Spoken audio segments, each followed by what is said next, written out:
भाई लोग नमस्कार। आप सब देख रहे हैं टॉप बिहार न्यूज़ चैनल में, आपके साथ हूँ संजीव शुक्ला।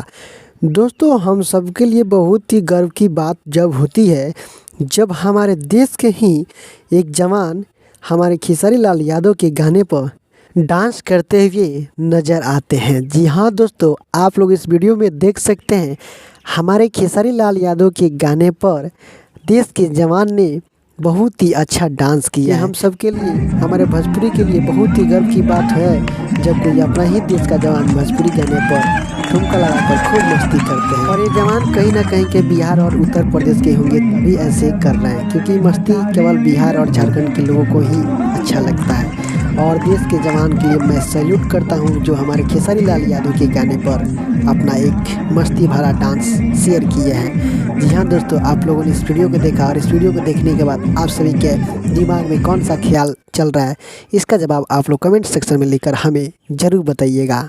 तो चलिए दोस्तों, हम लोग फिर से मिलते हैं एक नए खबरों के साथ और नए अंदाज के साथ। तब तक के लिए टेक केयर, बाय बाय।